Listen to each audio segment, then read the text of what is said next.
It's the Rugby World Cup on ITV. Tonight it's Ireland, strongest country of the home nations, who are in the spotlight. It's Ireland's second match in Pool D against Georgia. Brilliant atmosphere building up down there in Bordeaux as well. Ireland playing again down there in Bordeaux against the Georgians, who have a lot of players playing in France but have never won a Rugby World Cup game. Settle back and enjoy it with our commentators, Will Greenwood, and first of all, a very good evening to John Champion. A very good evening to one and all. The Irish, of course, blessed with wonderful travelling support, and they've done their usual makeover on Bordeaux. Green reigns supreme across the city and right around this Stade Chaban-Delmas. The few Georgian fans are going to have to sing with some gusto to make themselves heard this evening.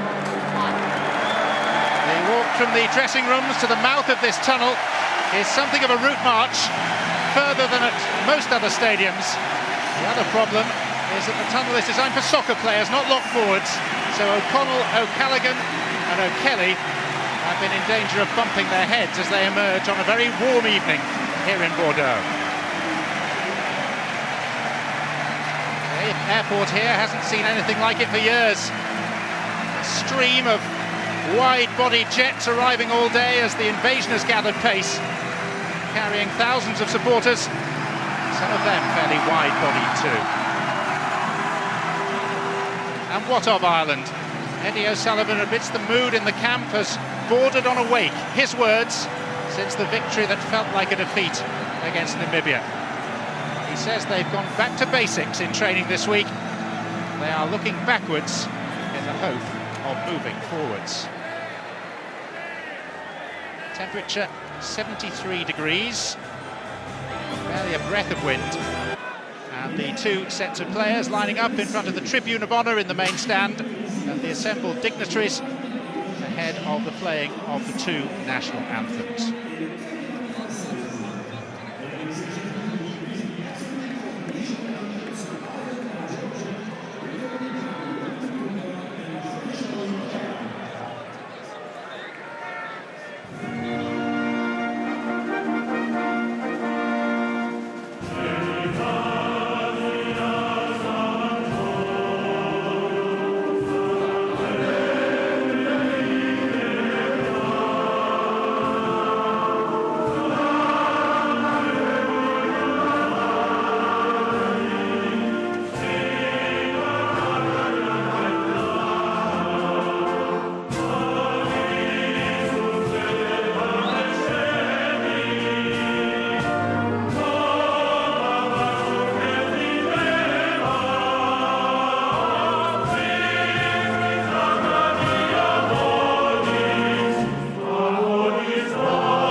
Eddie O'Sullivan has said to his underachievers of last week, go out and prove yourselves. Hence only one change in the team. Andrew Trimble has a fractured finger, but would have made way anyway to accommodate the return of Shane Horgan on the wing. But it's the pack that's been the focus of most critical attention. 6 Munstermen in there, and all told it's Ireland's most capped starting 15 ever, 796 caps between them. Different story with Georgia, 10 changes from the team that caused Argentina so many problems. Their aim here to win one game. They've targeted Namibia, of course. All but 2 of their squad play in France, 6 of them with clubs in the top 14. They admit to feeling at home here, but tonight Bordeaux feels like an outpost of Ireland. Such is their support.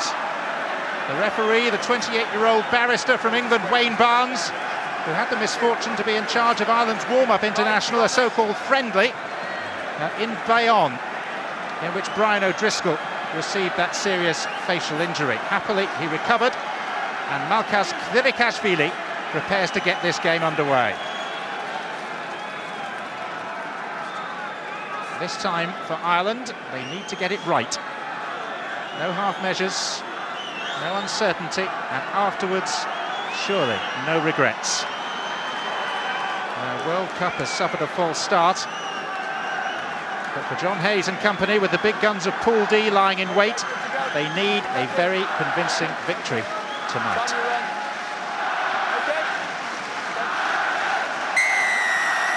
So, Kvirikashvili with the short kick, and Ireland gathering through Shane Horgan. Stringer and O'Gara at half-back as ever, setting a new world record, or at least equaling one tonight. 52nd time that they've partnered each other in a major international, equaling the mark of Troncon and Diego Dominguez of Italy. Gervin Dempsey caught man and ball. Georgia sure to provide a stern physical test. Wayward pass forces O'Gara backwards, and he looks to touch on that far side. Will Greenwood is alongside me. Good evening, John. Exactly what Eddie O'Sullivan didn't want. A poor pass, basics let them down. It was great to see Shane Horgan get an early touch. I think he adds more balance to the Irish team when he plays. Hugely intimidating figure on that right wing. Just gives them more of a variety of options in the back line.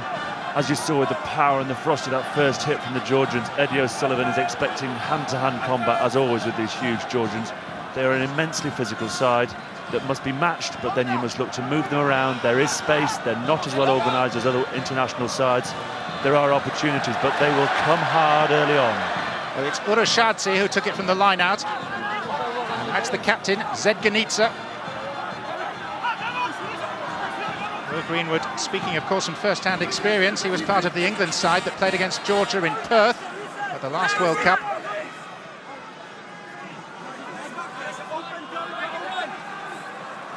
And Georgia, as is their wont, keeping it tight, keeping it close.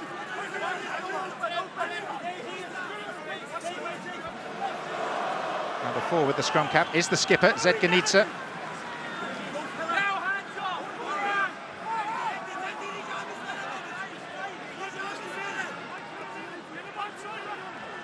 Picked up by Gogodze. They love a good arm wrestle, the Georgians. This is what they're trying to do early on. Just test the power of the Irish front 5, take them on at close quarters. They don't have an extremely expansive game, but they've been turned over.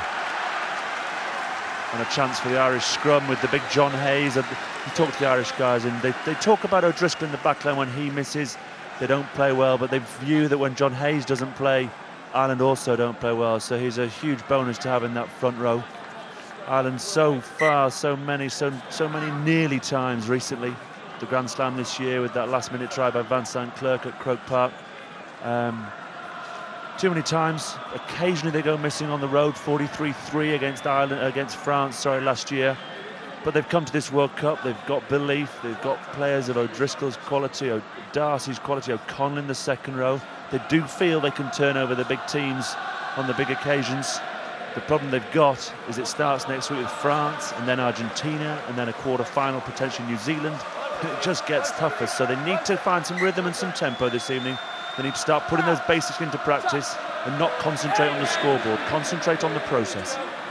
Ireland with marginally the heavier pack, certainly the more experienced. Simon needs to be okay after that stint of treatment.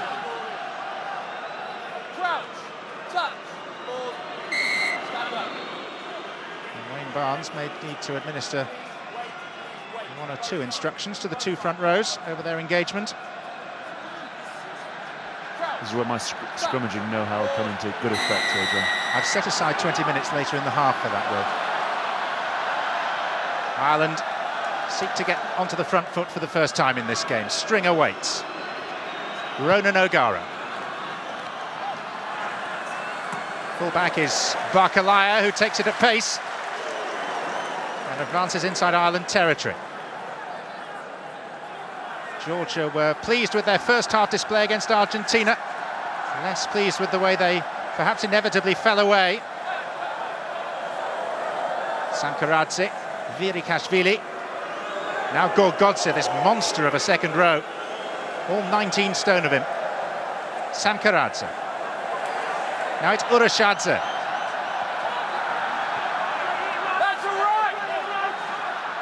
Positive play from the Georgians, keeping the ball in hand, moving it around, looking to use their big men in the midfield. You might expect Kvirashvili to go to the boot at some stage. Test Dempsey gets some big Georgian midfield runners charging him down, but they seem comfortable at the moment.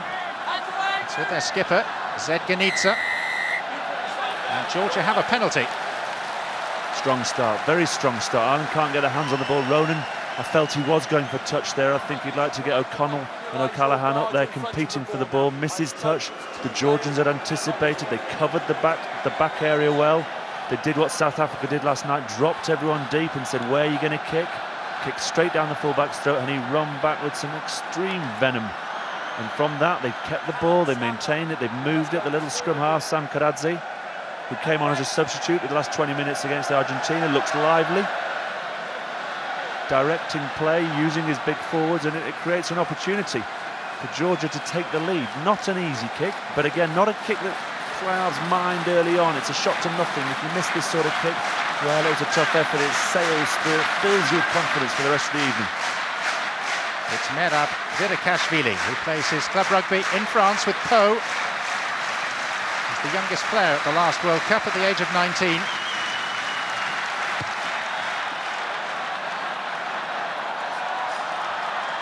He gave it an opportunity, but it is wide. Yeah, we had a good result against Georgia at the start of the last World Cup, but we all needed ice baths. You know you've been in a game against these Georgians, you expect a good victory, but you know the physical challenge that they'll present will mean you do have to stand up to it. Yes, there is space out wide, but you must match them for physicality early on, and at this stage, they just seem to be winning the contact, just finding the tackles by the Ireland being made by arms rather than shoulders. And that's a brilliant take and an extremely dangerous piece of play by O'Connell. Chukwueze taken out in the air by O'Connell. Georgia very quick to take the tap. Not looking to see if their second row got up. They're off and away. Doesn't say much for the team spirit. You recover at your own pace. This is Gorgodze. Kvirikashvili. And now Ujukashvili. Record try scorer for Georgia with 15. Kvirikashvili flings the long ball wide towards Shkinin, but the pass was forward, which I don't think our good friend Avtandil Kopoliani quite realised. That was his moment. He was going to go home, and he'd scored from 100 yards against the Irish. Jason Leonard, I think, played 114 times for England, scored one try. I often asked him why he bothered playing. We've talked about the physical challenge of Georgia. Well, what about from an Irish perspective? What's par for them on an occasion such as this, particularly coming off the back of the disappointing Namibia experience? Excluding the errors they made in the first half was to come in here and cut out the errors. They've been extremely narky in training. Speaking to Gavin Duffy before the game, a good friend of mine who used to be at Harlequins, and he feels that the 8 guys who didn't get a chance last week felt they might have had an opportunity this week, which has meant in training, when the team was announced, they've dug in, they've stuck in. They're helping, but at the same time disappointed. So there's a feeling that Ireland really have to not set the record straight, but get their World Cup going. They stumbled home against Namibia. They allowed them into the game, and you could tell last week that when the chants of Allez les Bleus was ringing out from the Namibians, that it hadn't gone well at all for the Irish. And Eddie O'Sullivan was extremely disappointed with. He sets very high standards when it comes to basics, and they fell a long way short. So this week, they'll look to cut those errors out. I do feel they looked at the scoreboard from the France-Argentina game and thought this could be a three-way tie. We need to score a lot of points. And so rather than look after the process and let the scoreboard do the work, they chased the big plays early on, and the errors followed. Chip kick by Stringer, which Horgan tried to field. Georgia eager for more possession. Virakashvili. Hoisted into the still Bordeaux night. You can tell they're a bit edgy there, Ireland. No one came forward to claim that. The Georgian had a clean attempt to take that ball. Irish penalty. And Wayne Barnes' patience wearing evidently very thin with the hooker, Švelice. You can see Ronan, at first look, he's a very positive player, looking across the field for his old pal Dennis Hickey, seeing if the cross kick was on. And now he'll look to make a safe touch. David Wallace, what a player he's been for Ireland over the past few years. Came out of the Lions in 2001. A supercharged athlete, runs around all day, tremendous lung capacity, very brave. Tremendous for Munster down the years, at the heart of Munster's efforts when they won the European Cup. Such a hard man. And Marcus Horan, another Munster man, a prop who likes the open spaces.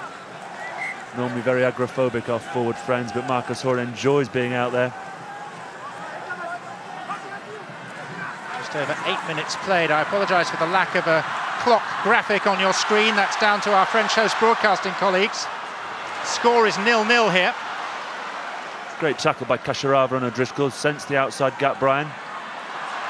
This is O'Driscoll. Piling in was O'Connell. Quicker ball for Stringer this time. Gordon Darcy. On the wide outside is Marcus Horan. Horan, one of the most mobile props around.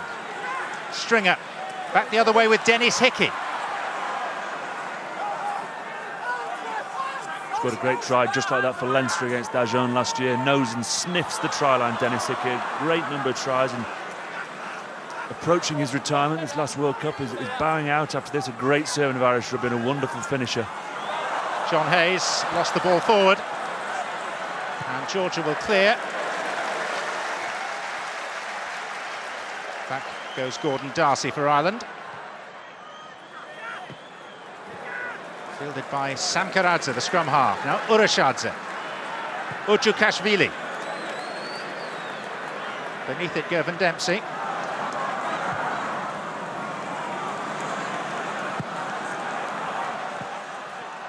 Urashadze wearing 7 for Georgia. Perhaps the most natural kicker you've ever seen.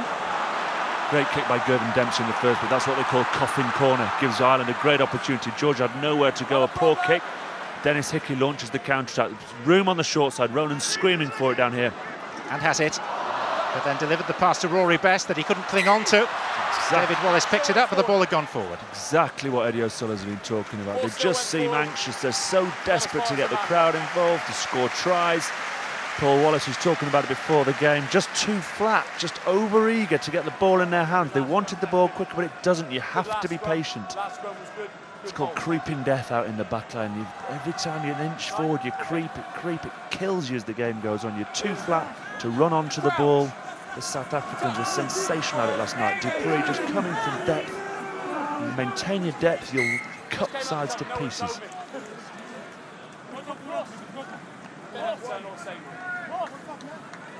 Wayne Barnes unhappy with the setting of the scrum. We'll go down again.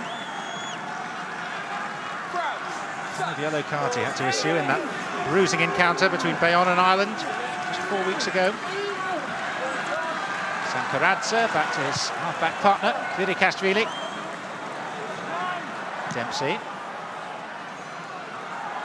Horgan. Out on a fall. Unforced errors, just keeping George into the game, the crowd getting a bit irritable. That Bayonne game has got to be one of the great mysteries.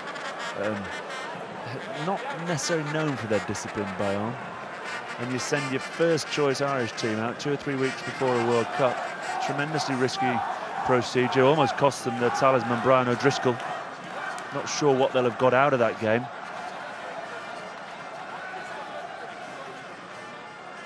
For a long time, it was thought unlikely that O'Driscoll would make the first game of this World Cup because of his facial injuries, a fractured sinus. But make it he did, and he scored a try.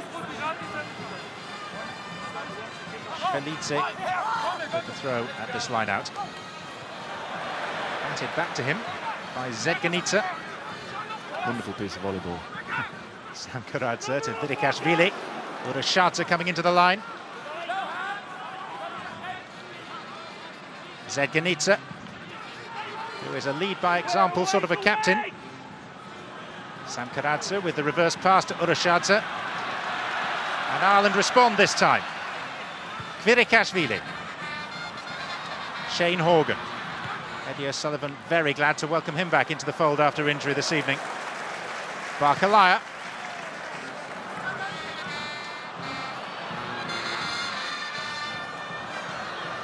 Chaban-Delmas.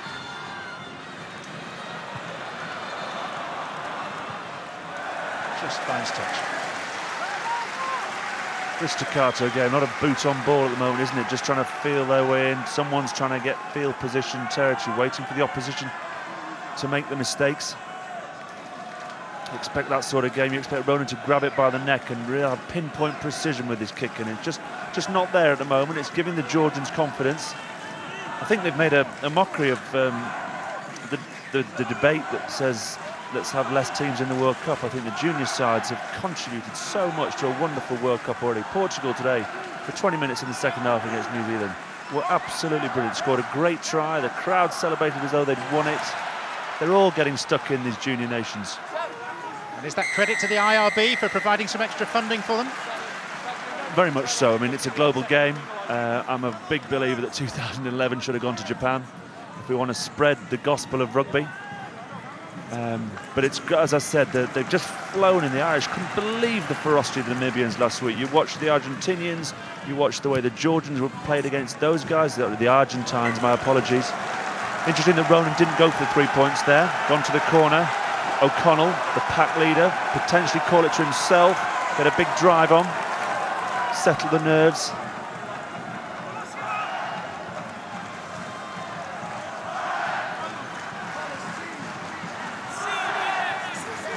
Rory Best surveying the scene. Taken by Easterby. And Ireland tried to set themselves for the drive. Encouraged vocally from the terraces by their many thousands of supporters. Georgia are meeting fire with fire.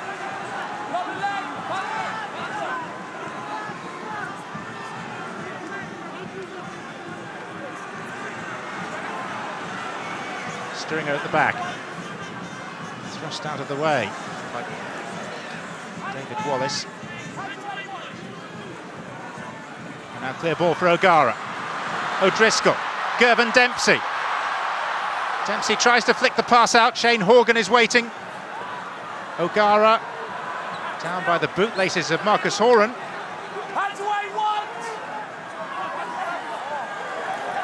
Penalty. I think the biggest difference we've noticed for the junior nations this year has been the defensive organisation. Again, there, Ireland, quick ball, going forward. O'Driscoll on the drift. Tends to make breaks, tends to create space. The Georgians seem to cope with it very comfortably, and that's what's made the games, I think, a great deal more competitive. Just a little bit of organisation and defensive discipline keeps sides in the game a lot longer and gives them confidence to guard and attack. And again, Ireland turning down the chances of points in terms of the kick and going for the 7 points with the try. Showing faith in their line-out.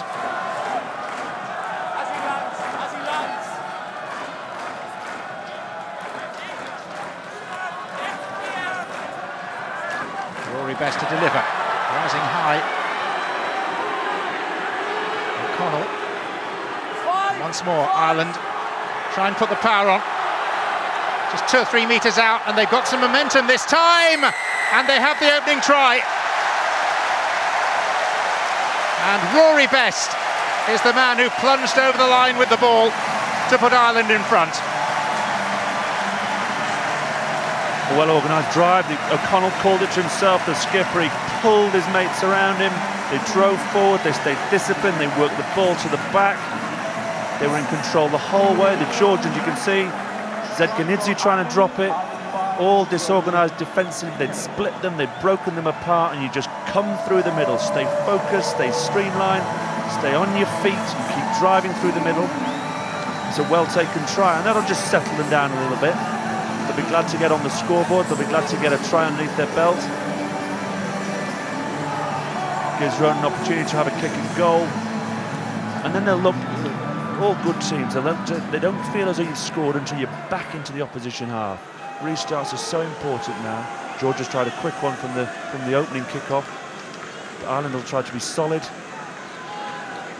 Get back in Georgian territory and build from there.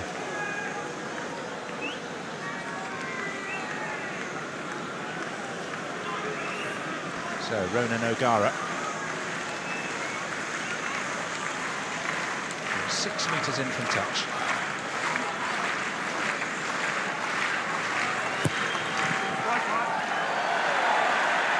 Given it a good chance, and Ireland lead by 7 points to 0.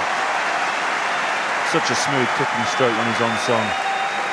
Relaxed, composed, like a driving range for him.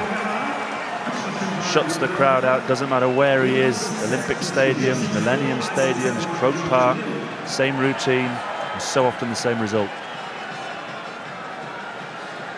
7th on the list of all-time point scorers in international rugby, Ronan O'Gara. A mistake by Dennis Leamy. What we were just talking about is the initiative straight back to the Georgians. It's so infuriating. Eddie O'Sullivan extremely irritated by this.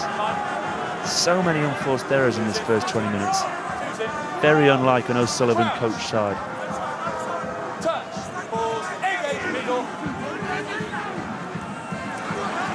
Ireland causing problems at the scrum. It's picked up at the base by Chakaidze. Recovered very well there. Scrum going back on skates. Picked it up, got them going forward again. Samkaradze.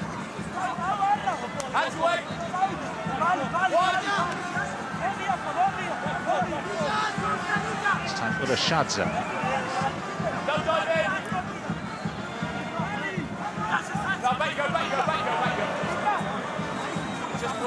Georgia again attempt to play as per stereotype, and Firikashvili with the drop goal attempt charged down by Easterby. Now here's Marcus Horan. Lovely ball for a prop. Lovely ball. Opened it up, saw the space. Brian O'Driscoll. Dennis Hickey. Ball was knocked on. There is an advantage here for Ireland. Now a penalty advantage. O'Gara. Those dancing feet couldn't take him anywhere that time, so we'll go back for the penalty. Yeah, straight over the top. He touched Wayne Barnes. The Georgians don't want to break the game up. They try and slow the Irish ball down, but you test the patience of the referee if you continue to infringe at the breakdown. The last thing Georgia need when they're being this competitive is to lose a man. But all stemmed from the charge down. They looked marginally offside the Irish, but they played it. They played the referee well. They chased up on the kick. Firikashvili put a poor kick in under pressure. And Horan, in a crowd, had the wherewithal to stop, compose himself, find the space, find his captain O'Driscoll off. He set up the field and turned defence into attack very quickly. So more kicking practice. The man who was here practicing for a good hour and a half yesterday, Ronan O'Gara. Ireland's record point scorer, the record point scorer in the Heineken Cup.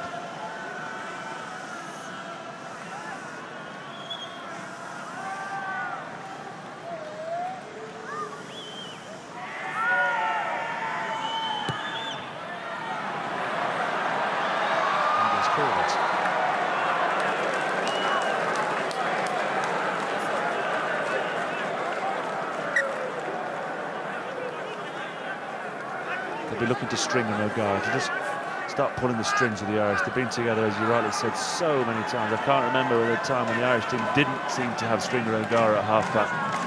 Stringer's such a diminutive figure, belies his size. It was such a brave game. I remember him virtually winning a knocking us off for a Grand Slam in 2001 with a tap tackle on Dan Luger. For all the money in the world, Dan Luger's sailing away under the post, and Stringer found it within himself to track him down and tap tackle. Keith Wood did the damage with the try. O'Gara's kick. Kvirikashvili. O'Gara beneath it. Just a little more depth on it, but straight to Brakalaya, who should have taken it. It's gone backwards. This time, no chances are taken. 3 more live games tomorrow from the Rugby World Cup, all on ITV4. From 12:30, we'll be in Cardiff for Fiji against Canada, followed by Samoa versus Tonga from Montpellier, and then the evening matches between the host France and Namibia down in the rugby heartland of Toulouse, and that's from 7:30. And don't forget our websites with all the latest World Cup news, itv.com/rugby. Untidy Ireland. Story of the first 20 minutes really for Ireland, very untidy. The restart was dropped by Leamy, who's been such a consistently quality performer for Ireland. The right boot of O'Gara. He likes that cross kick to Shane Horgan. He's a wonderful taker of the ball. I mean, he is 6'4" and plays on the wing, and he's about 17 stone. He's come back from his knee injury, and he's so good in the air. That cross kick has been so fruitful for Ireland, but he often works his way in field, Shane Horgan, does the hard yards in and around the fly half channel, looks for work alongside his wing partner Dennis Hickey. This time it's Švelica, the Georgian line-out. Zedganica, and now the prop forward, Magrak Velidze. Samkaradze to Kvirikashvili. Durban Dempsey. Was challenged by the centre Kasharava. And Georgia doing well here with Urashadze. And Ireland again looking very uncomfortable.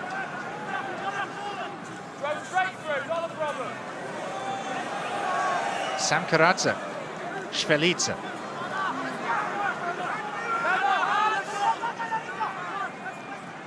Kvirikashvili. That's Gorgodze.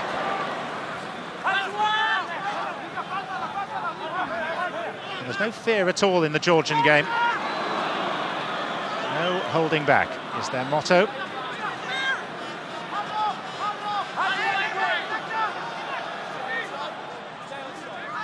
All came from that kick. A kick's only as good as your chase, and Kasharava did very well to turn the ball and win the war back again. And that's got them going forward again, and Ireland's just struggling to cope at the moment with the just sheer physical weight and bulk of the Georgians coming through. Kvirikashvili will try again with the drop goal attempts, which was close, but not close enough. Let's get a view from the studio. Paul Wallace, the former Ireland forward, is watching this. Paul, what have you made of the opening 25 minutes from an Irish perspective? Yeah, Ireland will be very disappointed. They've set out in this game to try and be error-free. Those simple errors, they're just creeping into the Irish game, as we've seen in the last 2 matches they've played. Credit to Georgia, they've been very good and hold on to the ball very well. But Ireland, they have the opportunities. They've got to iron out all these mistakes. There's just no ball control at the moment. Just no ball control. As soon as they get it, Ireland, they seem to make a mistake, make an error, poor kick, give the ball back to the Georgians. At the moment, they seem to be very happy to keep hold of the ball, using their big runners. Scrum halves orchestrating things extremely well. As he does again, Kvirikashvili.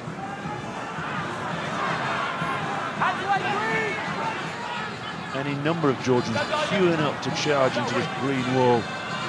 All enjoying this World Cup experience. Big changes from the Argentine game. They've come in, they've got their opportunity. Everyone wants to play against Namibia on the 26th of September. They feel Georgia, they feel they can win a World Cup game. That's what this tournament's all about. And they're playing for places. Competition, fantastic for a side. Kvirikashvili's kick. Georgia have never won a game at a Rugby World Cup. It's only their second visit. They lost all 4 of their matches in Australia in 2003. It's a better kick. Often adds that Dennis Hickey with his left foot, just gives him the variety. Very intelligent man, Dennis. I know they've got this thing going on in the Irish camp at the moment. Ask Taints, the kicking coach, or Taint, sorry, Paul Tainton. A question is asked him and he has to come up with an answer, and he had to have the 5 differences between Islam and Christianity last week, and then he had to get the 11 zodiac signs of the Manchester United team in the European Champions League final. All sorts of interesting pieces of information that fill bus rides on rugby tours. You presumably would be better on the zodiac signs of the Manchester City team. Well, talking to Georgia, King Clancy, the king, one of Main Road's greats. Probably too good for Main Road. He was a waif, physically speaking, and the 3 lightest players at this World Cup are all Georgian. Wayne Barnes wants words.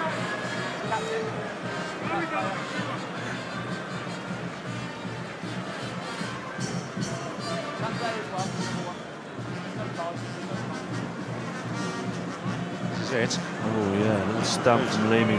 Loss of temper, loss of discipline. Referees in this tournament being told any use of the boot must be punished heavily. Interesting to see what his opinion of this is. Okay, you get your players onside and discipline at the tackle. First penalty against you, then reverse. Didn't feel the need for a yellow card, but definitely felt the need to reverse the penalty. Ireland had the penalty. Use of the boot turns it round, gifts the ball back to Georgia. Just when Ireland seem to be getting a foothold in Georgian territory.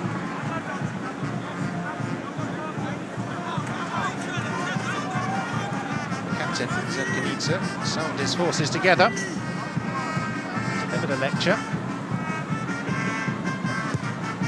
Very impressive figure, the Georgian captain, fluent in 5 languages. Heading for a career in the diplomatic service.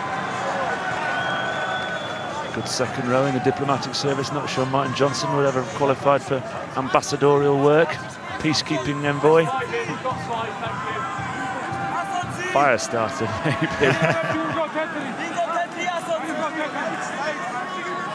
I'm sure you remember them all by face and by name, Will, but you did play against 6 of these men in Perth 4 years ago. Yeah, kept in touch with most of them, learning their language. You've got their alphabet, of course, the Georgians. Don't ask me what it is. Certainly been a stumbling block to trying to research them. Down the middle, I've got a line to watch.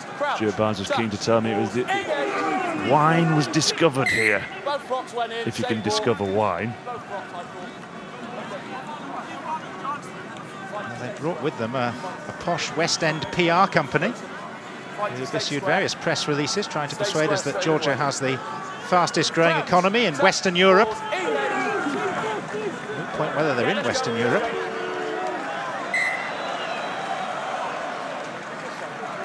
What they are in is in this game. Very much so. Good attacking platform here. Left-hand side scrums. The Georgian scrum half will find himself on this side, on the near side, so out of the defensive system. You can see Gervin Dempsey. You might not see him at the moment. He's in the attacking line. Hickey's in and around the fly half. So they have numbers to start. And Leamy, if you can get quick ball, they should look to launch something off the base here. With Stringer, O'Gara, O'Driscoll with that change of pace. Still couldn't get clear. This time Paul O'Connell.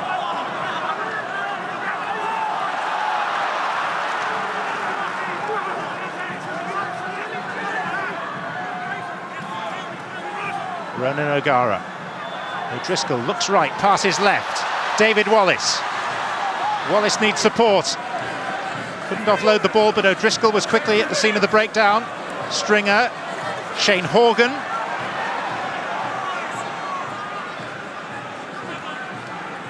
O'Gara. Donica O'Callaghan. If this comes back quickly, they have numbers on the short side. Stringer to O'Gara. Chip kick through. Marcus Horan was lurking. And Skinnin did his best to escape, but there was no way out.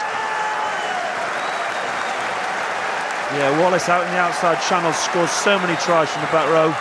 Did well, big clean out from O'Driscoll, physical centre. The ball came back wide, O'Gara just threaded it in behind. Shkinin did extremely well just to tidy up, but couldn't work his way out. Hickey puts in the good tackle. Gives Ireland a wonderful opportunity now, 5-yard scrum. After the dominant scrum we saw early on in Irish territory, again they'll look to crank up the pressure, crank up the heat on the Georgian 8 in the set piece. Much more of a club side Ireland in terms of the length of time they spend together. All the international sides now do spend so much time together. Not like the old days when you turn up on a Wednesday, have a little chat, go for steak and chips. Now you're split together 3-4 months of the year, all focused around the Six Nations, building towards World Cups, autumn internationals.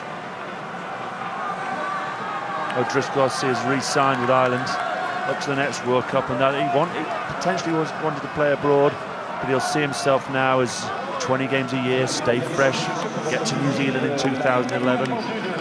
So many other countries of the Southern Hemisphere losing their players, coming up north post the World Cup. I mean, Toulon, you've got Matt Field, Anton Oliver, George Gregan, Andrew Mertens has gone down there. Who do you think is going to win the second division title in France then this coming season? I don't know, but the Toulon mayor's pocket must be pretty deep.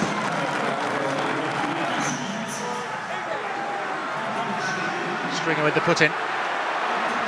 Controlling at the back is Leamy, who picks up and is met by an obdurate wall of Georgian forwards.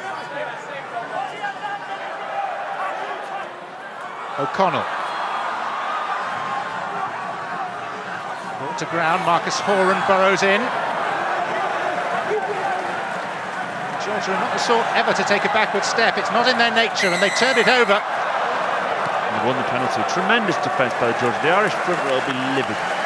Great scrum, walking forward, nothing other than a try. And the ball just pops out the back of Dennis Leamy's feet, breaks the whole procession up, allows Georgia to regroup, but defend their line with their lives, turn them over, and another missed opportunity, again down to the basic errors. Turnovers became a big issue for Ireland in the Namibia game. They conceded 39 of them, which is twice their average. And again, just popped out. Just popped out. Ireland, they haven't got long at half-time, because as you said, it's a 4-minute walk back to the tunnel. Chatting to the guys, it's 4 minutes to get there. They can have 2 minutes and the referee will knock and say, right, back out on the field again, lads. You have to be very precise with their direction, and the chat at half-time from Eddie O'Sullivan, I'm sure it'll focus on nothing other than, guys, we've talked about this all week.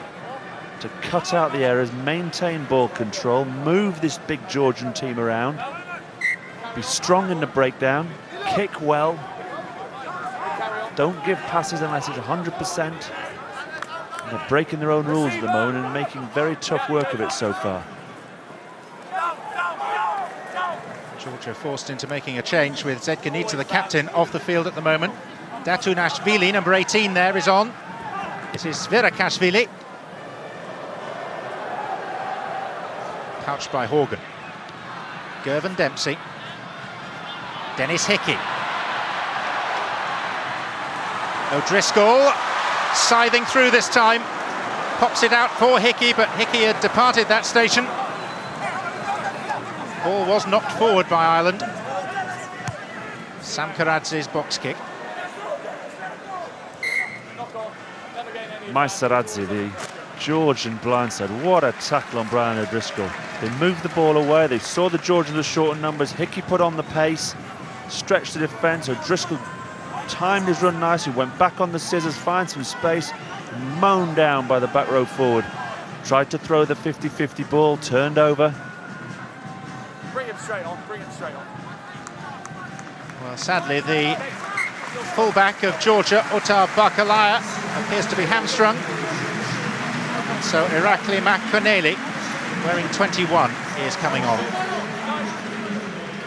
Makoneli, didn't he cause some damage against the Argentines? Big lump. Backed himself to come in and make the hit and shut down opportunities for the Argentines when they looked in trouble. Murray Mexton's player of the tournament, I think, so far. May change.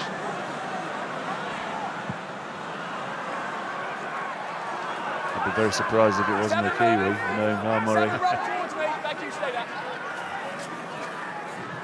Gordon Darcy. Nice foil, Darcy, isn't he? Driscoll gets all the plaudits. Darcy goes about his business. He looked quite a player of the year a couple of years ago in the Six Nations. Used to be. Trying to present it to Horan. It's a knock on.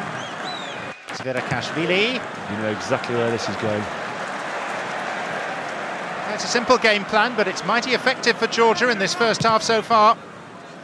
That's a big kick with Dennis Hickey's left foot. A big, big kick. Up against the touchline with a left foot, so working against him. Great hands from O'Callaghan. Not just a big lump, he's like all modern second rows, Ali Williams, Chris Jack, Victor Matfield, comfortable with the ball in their hands. So much more effective sometimes, simply than running over a bloke. Shift the point of focus, shift the point of contact before the tackle's made. It's only at this point of their robust effort against Argentina. Parity was lost by Georgia. Indeed, they didn't concede a try in that game in Lyon until the 47th minute. But here, chance for Ireland with Brian O'Driscoll. And now Shane Horgan. Horgan to within 5 metres of the Georgian line. Ball was out, and so Italy, Ireland have lost it, and Georgia coming down the short side. A kick and a regather over halfway. And now it's Elis Barashvili. Wonderful counter-attack. Sam Karadze, advantage here for Georgia being played. Shvelidze. Turnover ball just kills you in international rugby. We saw that last night with the English. Dupree always looking to turn it into tries. Horgan at the right-hand side, the Irish Lomu. Turned over in the corner. I think was it the winger Shkinin who set off up the field. Deliberate and cynical. David Wallace, 10 minutes in the bin. Cynical play. Sense danger. And like all good open sides often will say, well, I'll cancel the 7, I'll offer them 3 and hope to get away with it. They play to a very fine line, the back row forwards.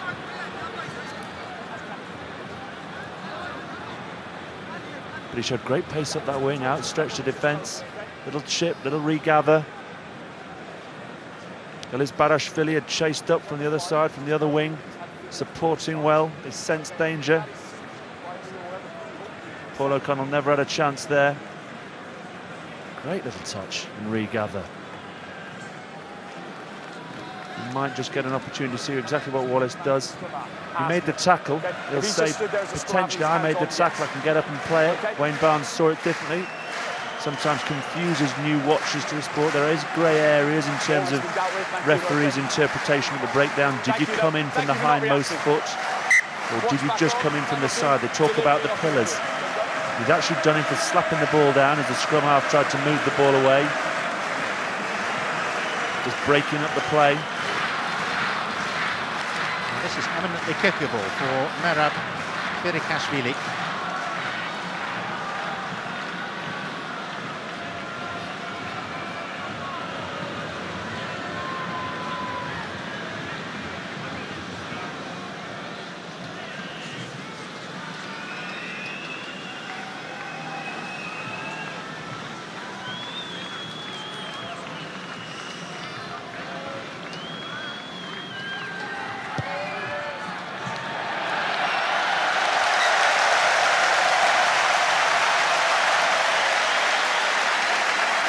Georgia are on the board. And the crowd applaud. Delighted to see them in this game at 7-3 approaching half-time. Probably can't come fast enough, Eddie O'Sullivan, to get his troops in the tunnel, get them back in the changing room. Very calm man, Eddie O'Sullivan, but you would expect a potential hairdryer treatment this evening. Normally undemonstrative. Doesn't necessarily hold for tonight. This is Chaidze.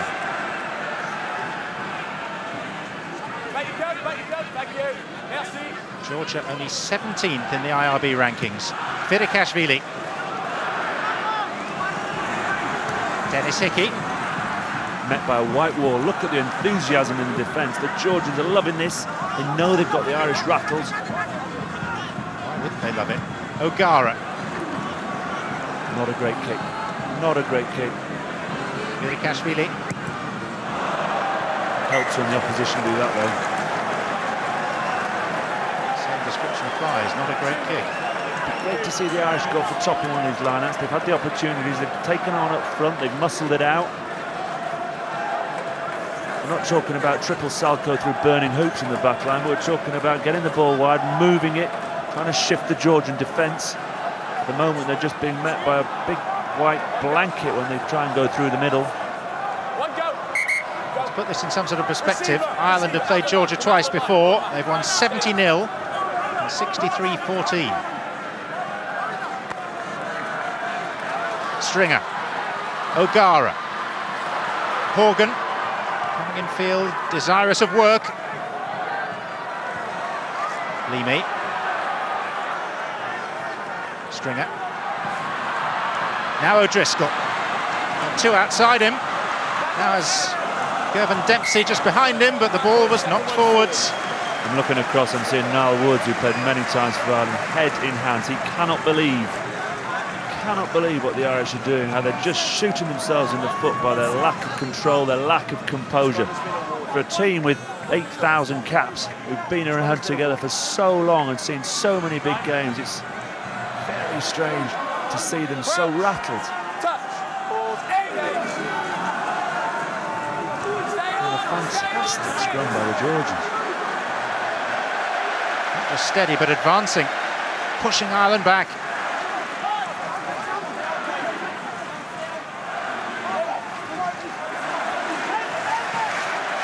Georgia putting on the power right through to the end of this first half, in which they've been hugely impressive in their own way.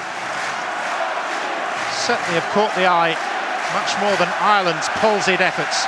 It's a no-nonsense effort, is it? We've got the ball, we're going to keep it when we have it, and you're in front of us, we'll kick it up in the air. If you catch it, we'll try and smack you and turn it over. We'll chase hard, we'll work hard for each other. We'll have the thoughts very shortly of Messrs Castagnede and Wallace in the studio. That should be half-time. It is, and instead of getting better, Ireland seem to be getting worse. Half-time in Bordeaux. Almost unbelievably, Ireland 7, Georgia 3. Don't panic. The Irish need at least 3 more tries. The Georgians, they like that Bordeaux air. They have stayed out there ready for the second half. Brilliant stadium, brilliant atmosphere. The Irish will need all that support and some. Let's rejoin our commentators, Will Greenwood and John Champion. Yes, the setting is fine. The performance is far from it for Ireland. Backed by perhaps 80% of the spectators inside this Stade Chaban-Delmas. And Will Greenwood, you, as the boys in the studios did, picked up very quickly on the fact that the Georgian players stayed out there and avoided the long walk back to the dressing room. Seemed very sensible. They stayed out there. The refreshment, the rehydration process took place on the field. Not sure they needed a change of shirt. They just wanted to get on with it. The captain, the new standing captain, Shvalidze, spoke forcefully. You could see the passion behind him, talking to his groups. He had feeler in this game. They were disappointed the way they fell away against the Argentines, being right in at half-time, and they won't want to repeat that performance. And by staying out there, they just rested up, avoided the sort of 8-minute, 4-minute there, 4-minute back. The Irish looked like the marathon runners re-entering the stadium after a long walk, a long run. And it's now whether the Georgians can maintain the intensity they've showed, and for the Irish, where they can maintain ball control. They just haven't had any for any length of time in the first half. Leading through Rory Best's converted try against a Virikashvili penalty for Georgia.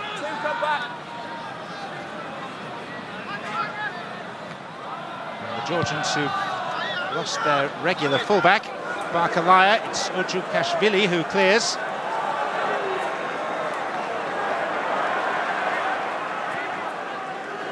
Ireland will want to stamp their mark on this game early in this second period. Shane Horgan straightening up. Donica O'Callaghan. O'Connell driving forward, Hickey waiting.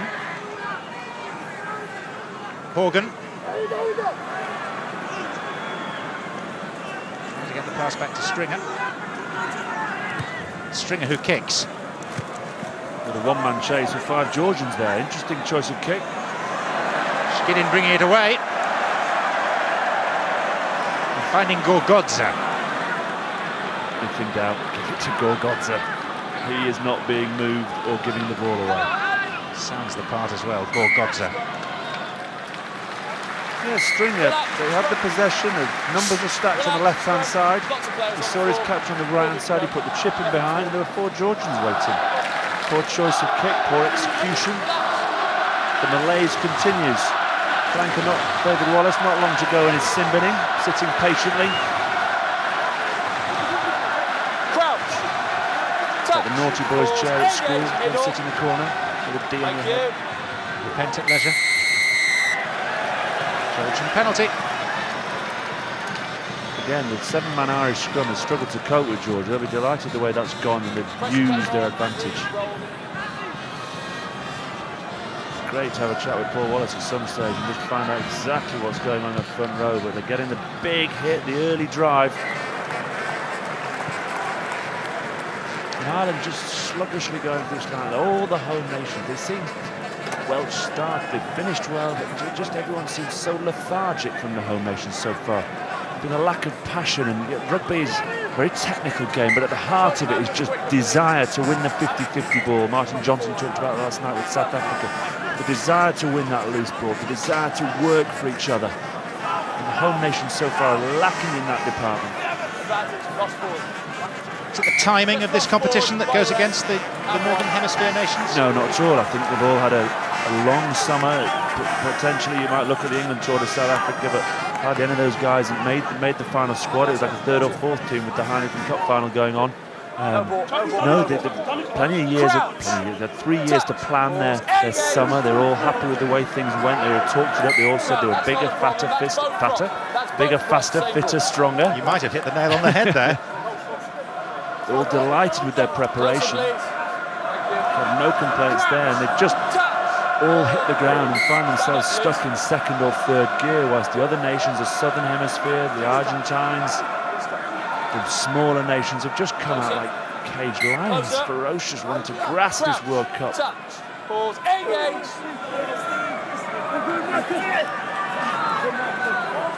Limi picks up.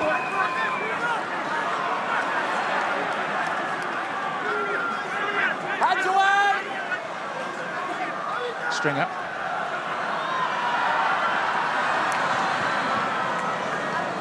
Darcy up to halfway. Kasharava's had a great defensive game. There he is again. He's made the tackle on Darcy, gets back up. Hickey. Stringer. O'Gara. Horgan spots half a gap. Offloads well to Gordon Darcy. That's what Horgan does so well. He's such a big, tall man. He can get in behind and offload well. Well organised. Georgia reacted well. Sluggish ball. Oh! Interception! And this could be the ultimate embarrassment. It's Georgi Shkidin going 2/3 of the length of the Bordeaux pitch and touching down, and Georgia lead Ireland. Sending the telegram that the ball was coming. It was so slow, it was so wind up. Shkidin came from the next postcode. He saw it, he backed himself, he set off. Beautifully timed pass into the Georgian breadbasket. Hickey tried his best to chase him down, but Shkidin, who did the run out of defence in the first half, but almost set up the Irish try, backed himself again. Big words from O'Driscoll under the post. Here it comes, Stringer stood, planted, delivered, slow. O'Driscoll tries to get to it. You can see O'Driscoll in the background there screaming at Stringer. Off phase play, the receivers have been static and slow when you compare that to Dupree, to James, to Gitto, to Carter, to guys running onto the ball. Shvilidze urging his troops back, knowing how important this restart is. It's only the 2nd time that Georgia have ever scored a try at the Rugby World Cup. and that's a remarkable scoreline.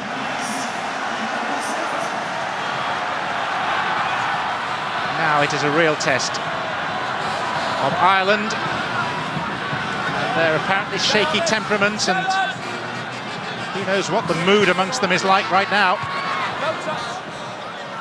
Judashvili just getting the kick away. Will the urgency come now? It has to. It's now or never. O'Gara looking for the corner. And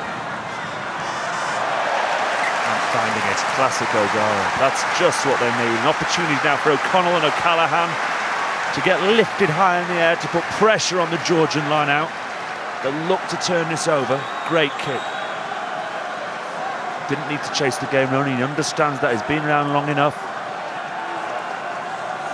Get some territory. Had no territory in the first half. Had hardly any possession. Ireland grateful that Wallace has now returned, despite that yellow block on your screen still. Right on cue.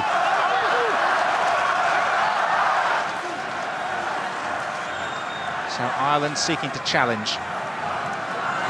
Securely taken by Urashadze though.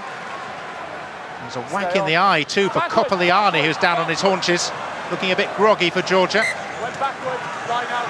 First sign of not an increase of heart rate from the scrum half there. Sam Karadze had a little bit more time to make the box kick. Instead he just hooked it over his shoulder. Gives possession back to the Irish.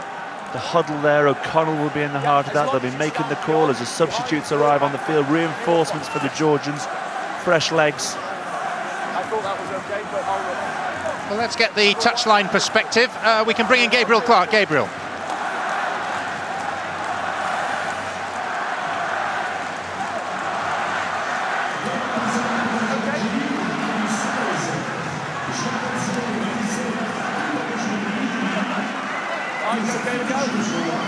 Bananas and oranges you'd expect, but an apple apparently. A few of the players like an apple, and that's what they were eating at half-time. Bit of old school. Bit of old school. Sliced oranges in my day. Ireland with a much more bitter taste in their mouths at the moment. Look at Georgia again. Disrupting, causing consternation and discomfort, and no small measure of embarrassment, and that'll be a Georgian penalty. Oh, no. O'Connell furious with O'Callaghan in the background. Again, the senior players, we've seen O'Driscoll's anger at the pass from Stringer. We've seen O'Connell getting cross with his second row partner. These are the times when you're down. These are the times when you find out once your bonding, your teamwork has gone. You've been together along. But look at that. What's he thinking? What is he thinking? Yes, counter up. Yes, compete. But you can't dive straight over the top. Just gifts the ball to Georgia. Lets them relieve pressure without any hard work. Shvelidze there, who came through and nicked the line out. Nicked the tap down. That 50-50 ball we've talked about. So hungry. And that's Kopoliani, who got a whack on the head.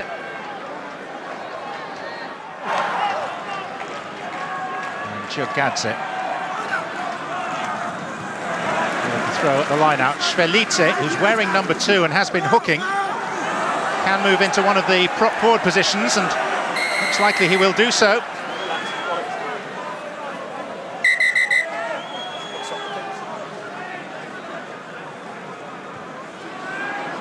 Now, palm of the hand, rather. That was the use of the boot. He's in the bottom, just collapsing it. You take your chances if you try and collapse them all. yeah, right. Okay, just slap the player. Sorry, yeah. Slap the player with his hand. With his hand. Yeah. And then 7 Coach wide. Judge Wright was saying he's the flat of the palm. Okay, so it's going to be a penalty against White. For the slap, it's just a penalty. Just a penalty. What about the white foot on body? It's a penalty. I wouldn't. So it's just a penalty. Thank you, Captain. Please, it's going to be a penalty to Green. Okay. Captain and his player. The Antipodean touch judge. We spoke about retaliation there with the player standing on feet. That's the same. I'll deal with discipline. Slap and then a tread. So the penalty is against White. No more, please. Okay. Slap. We tried not to stop. You cannot stand on the player on the floor. Okay. You cannot stand the player on the floor. Back 10, please. In the absence of the injured captain Urashadze, the only member of the Georgian side that speaks English, Eloshvili, number 22, is going to come on very shortly. Utility back. Maybe. That could be a turning point for Ireland. Big line out here. Been turned over on the previous one in Georgian territory. They must be solid. Irish backline very flat. They might be going to Horgan. Oh, brilliant. And down to Wallace into space. David Wallace over the 22 for Ireland. Quick ball for the Irish too, through the hands of O'Gara, Gordon Darcy, Brian O'Driscoll, Gervin Dempsey. Dempsey brought down 6 metres out. Stringer the other way this time, to Paul O'Connell. That's a big run. This is more like it. More of a rampage from Ireland. Through the hands, out to Gervin Dempsey, who maybe was taken a little high, referee unconcerned. It's play on with Stringer. O'Callaghan. And Georgia fighting with their lives, their hearts, all their spirit. Shane Horgan, Brian O'Driscoll. Ball went forward. And again, the frustration. You're looking out in the backs. Gordon Darcy throwing his hands down. The defence, Urukashvili got in on the short side. You thought they were in, the Irish. He came from nowhere. He covered round the back.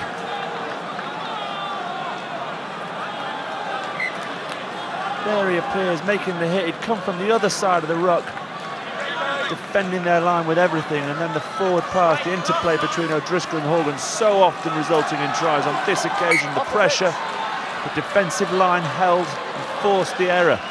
The longer this clock ticks on, the more self-belief the Georgians will get. Still on me.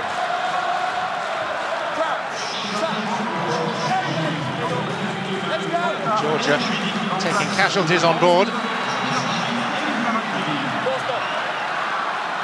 Smakaneli plunges on it. Number 11. They are stood onside. Wayward ball back to Urukashvili. He's got a boot on him, all right.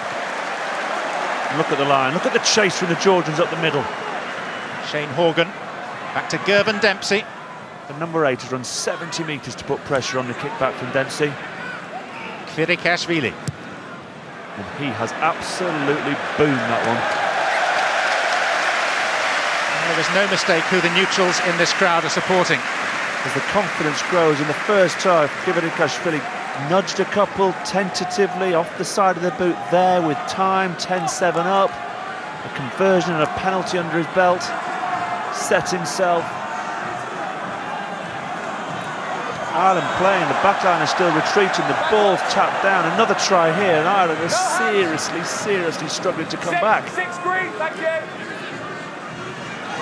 Back you go now, back you go. Georgia disruptive. Godze showing O'Callaghan how to counter ruck. Staying on his feet, going through the middle. O'Gara's kick and the quick line out to Shkinin, scorer of the interception try.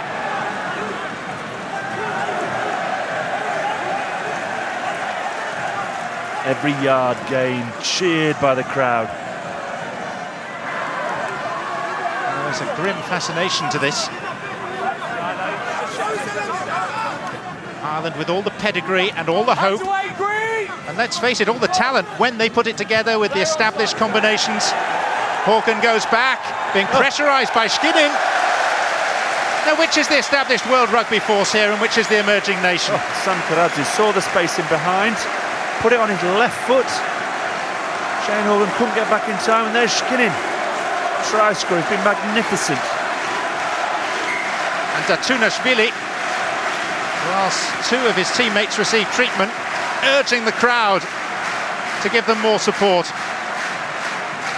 As the Irish simply sit in stunned silence, unbelieving of what's happening in front of them. They cannot believe this team that's won triple crowns aplenty over the past few years has turned over some of the biggest nations in the world.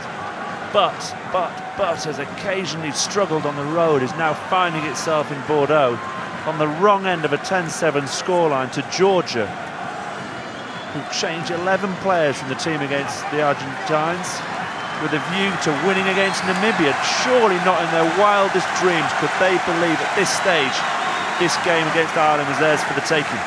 Change at hooker. Jerry Flannery comes on for Rory Best for Ireland. And the other 6 available replacements are busy sprinting up and down the touchline in readiness to be sent into the fray. And you can sense a sense of confusion. Best there thought he was going back on. He'd had his treatment, he was head towards the line-out. Couldn't believe it. I'm all right, ref, I'm all right. No, your card's been held up. Off you go. Flannery couldn't get on quick enough. Jogadze at the Georgian line-outs, but it's overthrown. And Ireland bring it clear with David Wallace. Advantage. Ireland with an advantage. Kick is by O'Driscoll.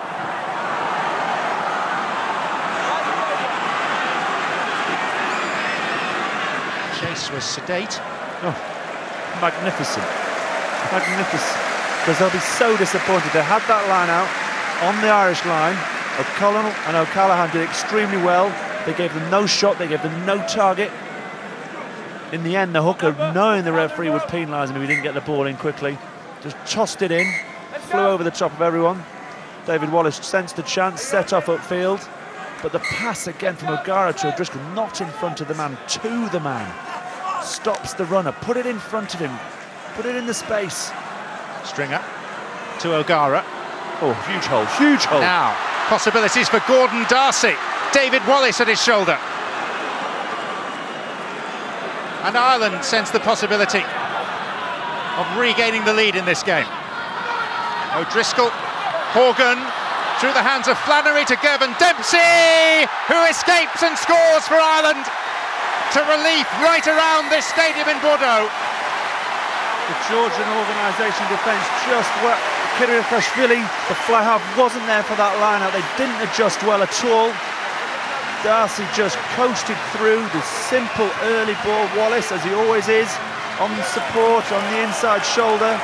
The quick ball came back. Flannery, brilliant hands from the replacement hooker. Dempsey, not the biggest man in the world, and a mistake from Sam Karadze, misses the tackle. Suddenly Ireland find themselves in front in a game perhaps you feel they shouldn't be. The Georgians are beginning to tire. Can the Irish ram this advantage home?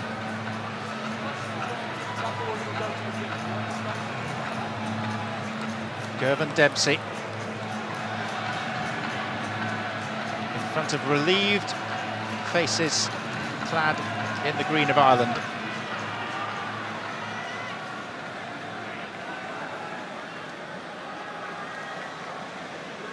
There's been disbelief in the air this evening. Now Ireland need to show belief.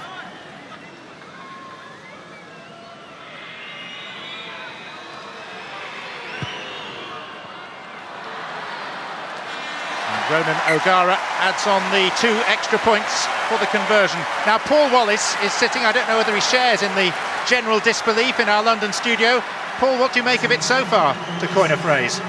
Yeah, well, I think that try might have just saved Ireland. They seem to be panicking. We had O'Driscoll shouting at Stringer. We had Paul O'Connell shouting at Donegal O'Callaghan when it really needed, cool heads. I think that try might settle Ireland. There's still enough time on the clock to get that bonus point, but what they need to do is concentrate on this kick-off, get down there and just start, get ahead and stay ahead and just start building it without trying to force it. Just play the simple rugby, get down there, and when they get the opportunities, the Georgians are getting tired, and then look for the space.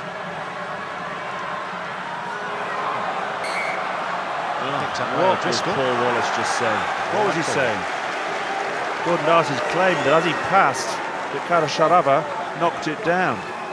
Wayne Barnes saying no, the initial movement of the pass was forward. That came, Kivirikashvili was slow into the line. Ireland spotted the opportunity, but again, the defence from the number 12. Sensational evening against 2 world-class centres. And pause. Crouch.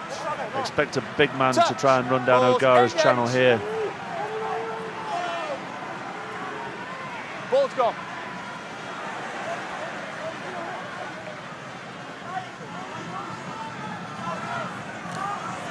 Georgia with Datunashvili.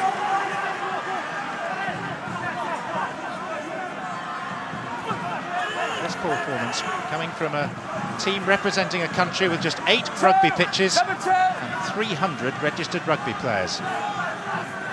Staggering performance. Staggering performance. It does help that so many of them play in French club rugby. In fact, there are more French-based players in the Georgian squad than there are in the French squad.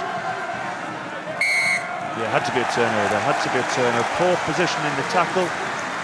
Good defensive work. Turned him round. What's that, number 6? Number 6 replacement. Ilya Maisaradze being replaced by no relation, Zviad Maisaradze. The 6th, Maisaradze, the one departing the field, has had a wonderful game. His tackle, his cover, they hug each other as he heads off the field. Asked and given everything to his team. Crouch, touch, pause, engage.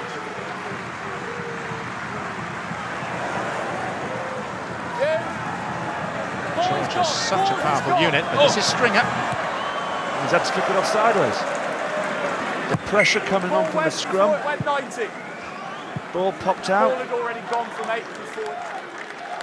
Again, you just see that the panic measures that Stringer had more time. He could have shifted it away. There was no pressure on O'Gara. Someone else in a better position could have made the kick. But when it's not going well for you, you look to the safety of the touchline. But the Georgians will slow it down. They know they only need 1 score. They'll just focus on territory at the moment and patience. Chagadze.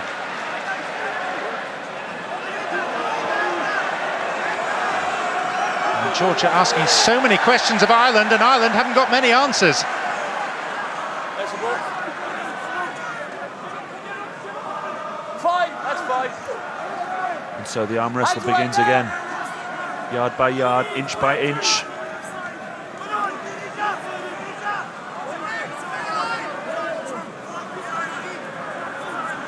McAnally, the outside centre channel, is in the sprinters' starting blocks. If this comes out, he is shifting. It needs to be delivered to him. Georgia content to keep it tight. And they're getting plenty of joy in that regard too.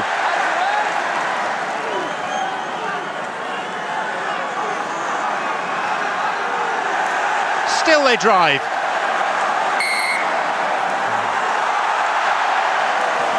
And Ireland will have to put in. They knew it was coming. Eddie O'Sullivan's talked all week about hand-to-hand combat.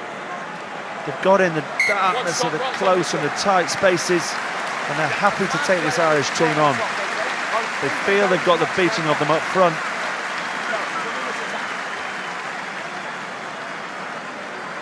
There's all sorts of meetings going on with Ireland. They almost need less meetings. They need some of their big players to get hold of this ball and lead them. One thing I would say, Will, is that Georgia are in danger of running out of players. Yeah, the effort they gave against the Argentines, the effort they've given tonight, just starting to take its toll. They're all dropping, they'll be cramped. There might be an element of gamesmanship, there might be an element of just slowing it down. Let's stay down here.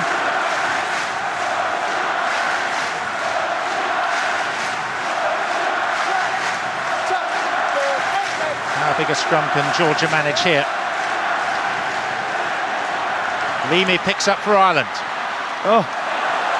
And then loses the ball to Skinnin. They'll go back for the first knock-on. Georgian put in. Saw the opportunity, had the ball in one hand, the great tackle, slapped it out of his hands. Poor ball control. Dennis has not had one of his better games at number 8. Been such a consistent performer here, just slapped down. Crouch, touch, pause, engage, middle. 9 onside.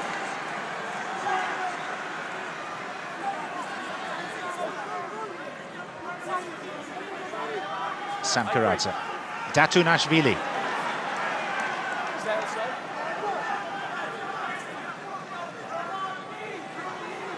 The other thing that will frustrate, of course, the Irish, they know how important this bonus point is, and the longer it takes, Kvirikashvili's dropped for the drop goal. It is Kvirikashvili. second one just wide. But expect a couple more of those in the closing stages to try and get them back within one score. Georgia at the moment on course to win their first World Cup point. Will Ireland concede possession and go long, or will they try and regather and make it a competitive restart? England last night kept going long, kept gifting possession back to South Africa. Ireland change of tack, knowing how important it is to get their hands back on the ball. O'Connell challenged for it. And the 50-50 ball swept up by the Georgians again. Whatever happens from here on in, it's a landmark night for Georgian rugby. He's been warming up for about 15 minutes. It finally came. Good defence. They'll use the short side as their friend. Kashvili. Lots of people thought they were good against Argentina. Everybody will think they've been good this evening. Yeah, I suppose there's a danger of us talking about how bad Ireland have been and perhaps not giving Georgia the credit that they deserve. They've been brave, they've been courageous, they've had the simple game plan, they've stuck to it, they've competed for everything, they've charged for everything, they've made bad kicks into good kicks. And Ireland's much vaunted three-quarter line hasn't had much of a chance to strut its collective stuff. Hickey's boot.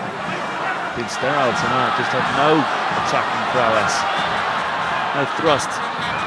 Jukashvili. Here's a check on tomorrow's rugby schedule. There are 3 more live games. From 12:30, Fiji against Canada, followed by Samoa versus Tonga, and then the evening kick-off from Toulouse, France against Namibia. Coverage from 7:30. All 3 of those games will be on ITV4.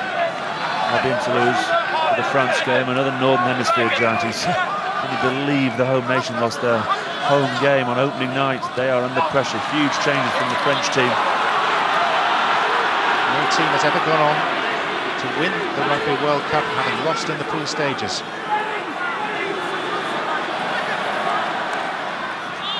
Stringer. O'Gara, neat footwork, it needed to be. Mashkinelli saw a rib cage. He likes rib cages. One man stole. Leamy. It's a penalty. It's a penalty. Or even a turnover. Didn't need the penalty. They'll just have it. Thank you very much. Another turnover conceded by Ireland. And then wasted by Georgia.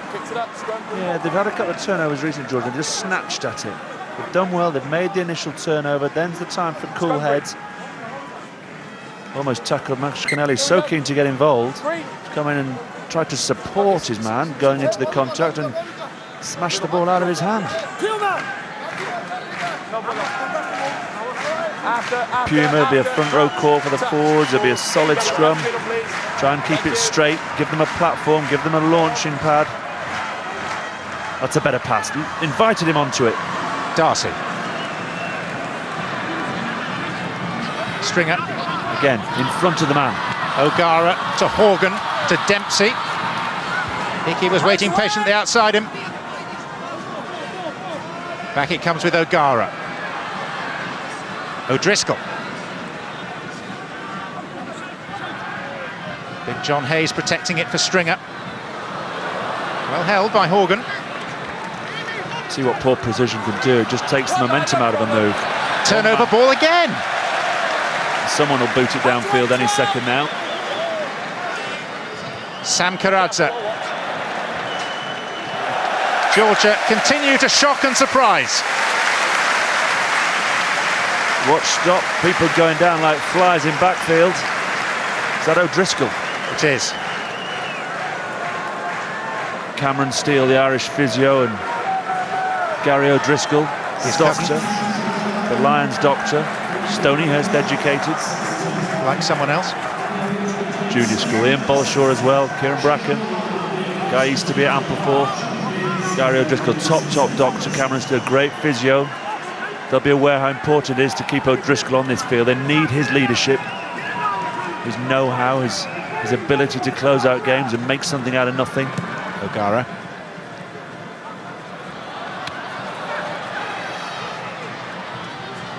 Urjukashvili.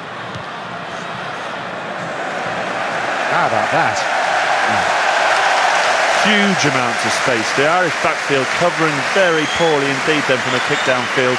Gets a fraction of luck. He didn't kick it as well as you want. And sometimes they pop up on the second bounce and invite the fullback onto it.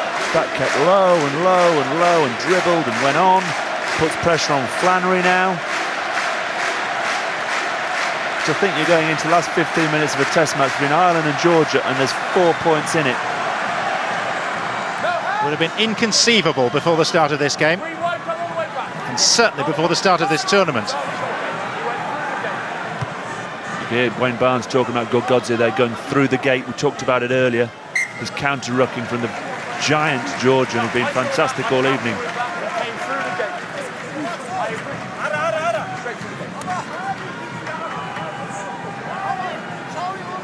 And even if Ireland win tonight, it's going to be another of those victories that'll feel like a defeat. Oh, certainly will. Certainly will. To go into the French game and then the Argentina game the week after on the back of a poor result against Namibia, and so far a terrible performance against the Georgians. Lack of composure, lack of ball control, lack of discipline, poor kicking game. Sankaradze. Now it's Maisaradze. Ireland have made a change in the front row. John Hayes has gone off. Simon Best is on.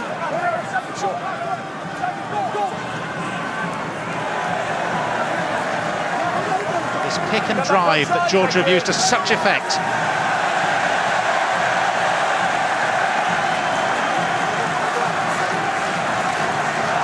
Chekashvili.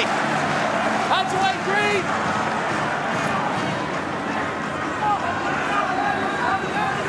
Maisaradze. Shakinin scored the interception sign. Now he wants another one through a driving maul. He's in the middle of it.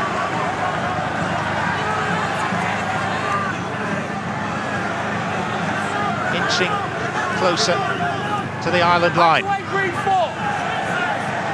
Ireland expected to be playing most of the game at the other end of the pitch.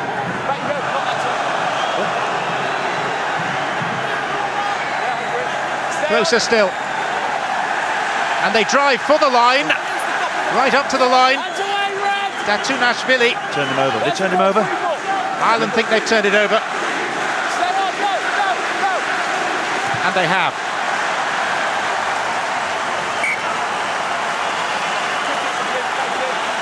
But run the clock back because Georgia will just do exactly the same that they've just done. If they can secure possession of the line out, they will drive, they will sap the Irish energy. Got within inches there of a try that could have robbed them and could have won the game. They're taking a quick line out. Ireland also changing their scrum half. Isaac Voss, the man from Waikato, replaces Peter Stringer. Just Peter Stringer hasn't had any sort of platform today to release his backs, hasn't had any sort of options in terms of the runners. They've been smashed backwards in the tackle. He's been digging the ball out. It's been a nightmare ride for the Irish scrum half.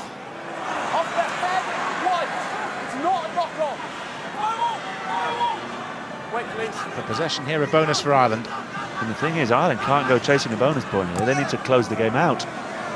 They can't go from too deep. They need 2 more tries for a bonus point. Argentina only achieved it with the last move of the match. I think at this stage they're going to be relieved to get off the field with a victory, never mind a 5-point and a bonus point.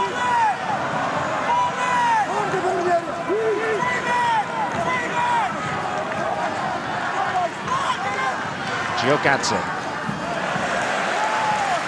That man mountain Gorgodze gathers it in. Sankaradze. Kvirakashvili. Takes 3 Irishmen to make the tackle. And still made the yard. Well, that's forward, isn't it? Apparently not. Gorgodze. Sankaradze to Kvirakashvili. Shvelidze. Well, this is a Herculean effort from Georgia. Oh, a long-range drop goal. From some considerable distance, but Urjukashvili made reasonable contact. It was always left of the post, though.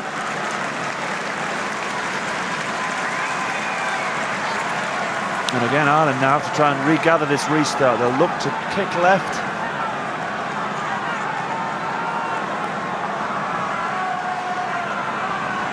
The Georgians there, really, a real sense of urgency from the Georgians. They're sniffing an unbelievable upset. Well, it would rank right up there with the greatest of World Cup shocks down the years, were Georgia to regain the lead and hold on to it. The very fact that they did lead in this game for a full 15 minutes will be enough to write a new chapter in their relatively brief rugby history. Mazaradze has just taken off where his namesake left off. Sankaradze, Kvirikashvili. Now it's Makanele. And half a break by Urashadze.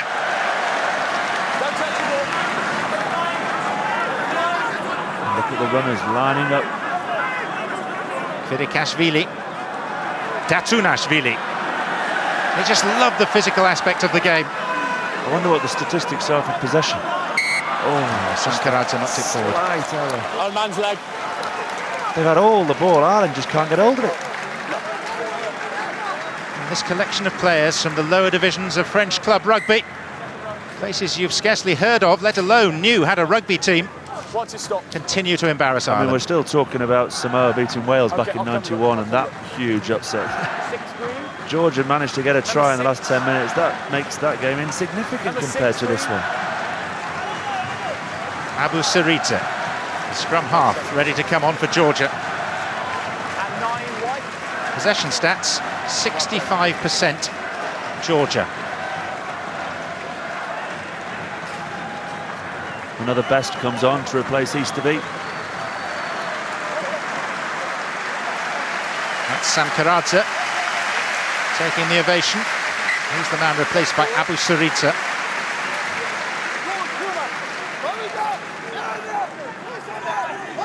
And it's Neil Best for Easterby. Touch. Pause. Engage. Ball. And Isaac Boss is mugged effectively. This is Chaidza. Well, this is bordering on the extraordinary. For this game still to be in the melting pot with 8 minutes to play.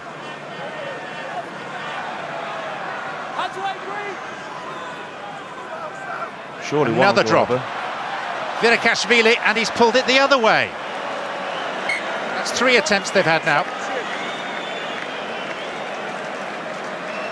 It's very difficult to get across the sense of anxiety in the stadium. The Irish supporters are on tenterhooks. They cannot wait. They can't wait for the final whistle, which is a staggering prospect.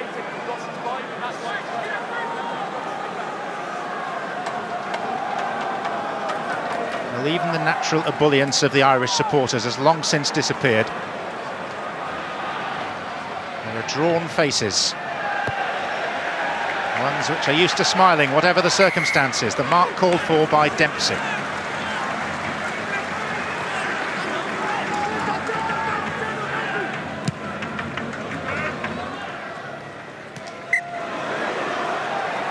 Quick line out. Kvirikashvili. Not a problem, Martin. Dempsey again calls for the mark. Solid twice there from Gervin Dempsey at the back, just what you need at the moment. You don't need any of those balls going down. We saw with Stephen Jones today, Wales making a comeback, getting themselves back into the game, spills a high ball and Chris Latham just snaffles it, crashes over and effectively killed the game. You've got the line, Green. The replacement scrum half who's come on, Abu Sarita, had a fantastic game against the Argentines. Sankaradze was superb at the base today. Strong scrum halves.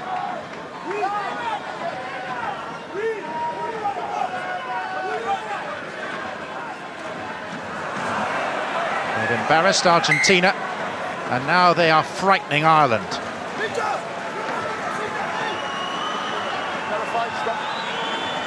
Shell-shocked. I mean, Martin Corrie talked about England being shell-shocked. At the moment, Ireland they don't seem to know where to turn. They can't find any space where they thought there'd be space. They can't get any change out of the Georgian forwards. They're getting knocked back. All the 50-50 balls are being regathered by the Georgians. They'll feel they're not getting many decisions from the referee, and saying that, there's one, and Boss is off. Isaac Boss. O'Connell. Picked up by O'Gara. Ireland desperate for the breathing space that another score would give them. You could see Horan there. O'Gara wanted to go wide and the prop got in his way. There's so much anxiety. They're losing their shape. They're all playing ones. They're playing solo efforts. Boss. And that's terrible. Straight to Skinnin. And Skinnin kicks ahead. Back goes Shane Horgan.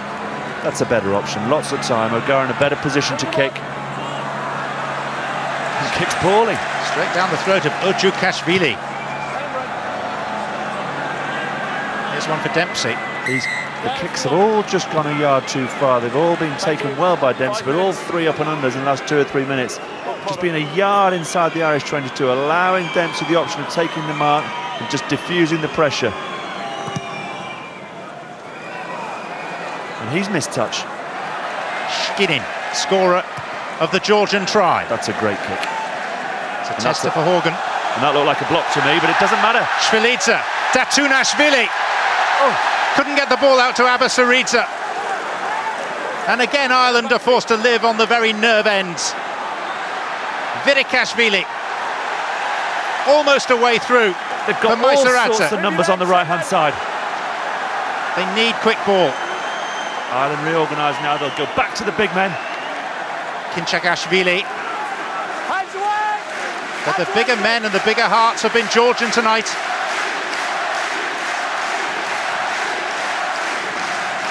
And this familiar pick and drive. Knocking at Ireland's door, on occasions banging at it. You get a sense of the inevitability here about the way the Georgians are going. Stay there, Paul, just stay there. Play on, not a knock-on. Now it's Maisaradze. Hands away, Green!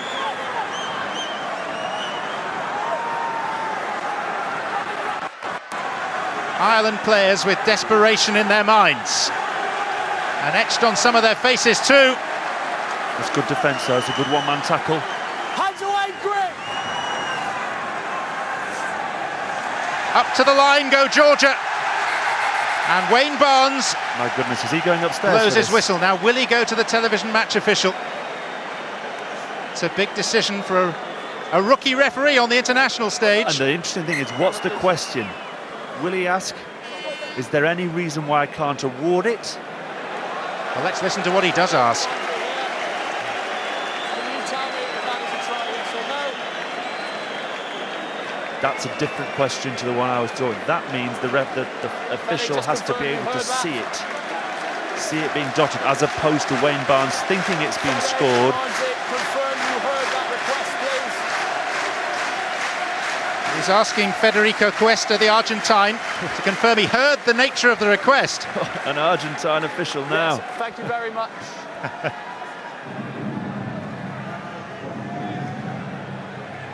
See the line there. Isaac Boss is on it. Shane Horgan's on it.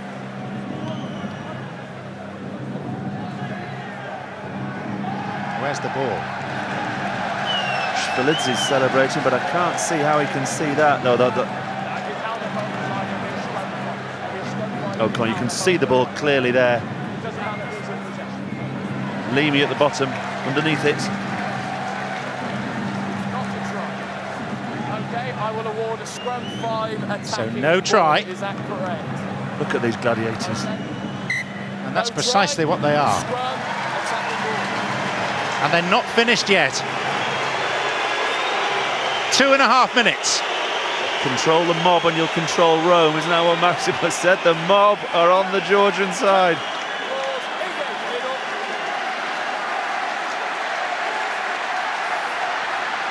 And it pops out on the Ireland side. Good scrummage from the Irish. From them. Not such a good ball back to O'Gara, who just gets the kick away in the nick of time. A line out, 15 out.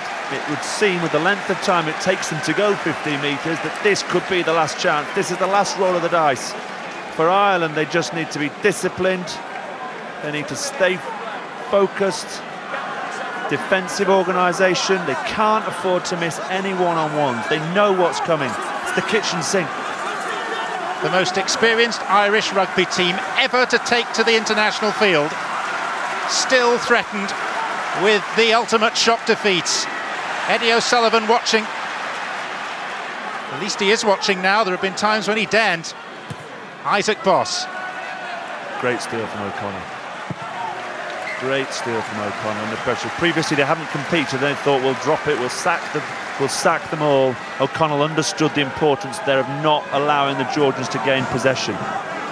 Read the line out well. They do their homework. They watch these DVDs.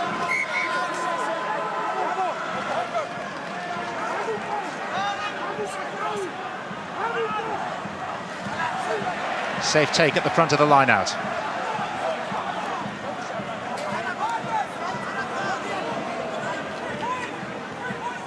Giogadze. Average wage of a Georgian rugby player, £40 a week.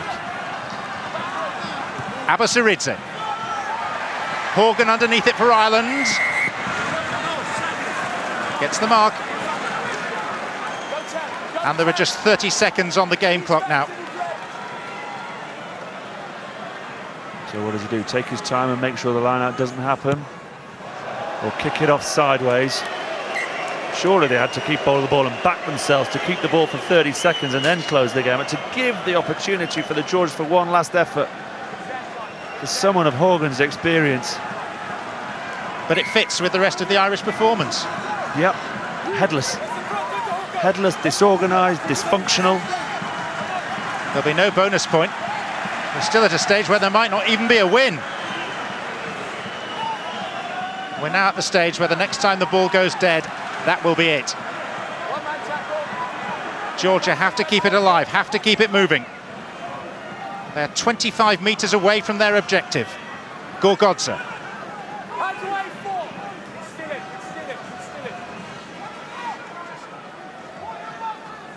Whatever the result, the Georgians will go around this pitch and take a standing ovation from the entire crowd. Even the Irish fans will appreciate the effort they put in tonight. Abasaridze.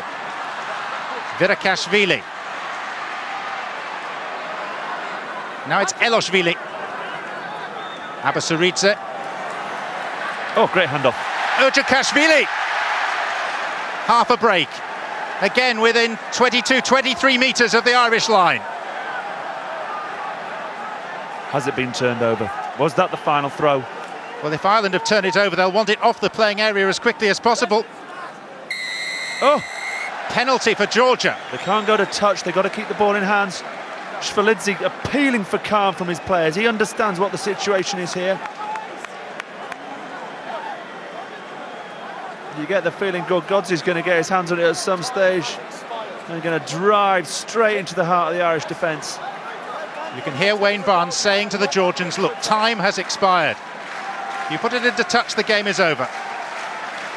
Look at them, they all want it. There he is, there's Gorgodze. Eminently predictable that he'd be first up.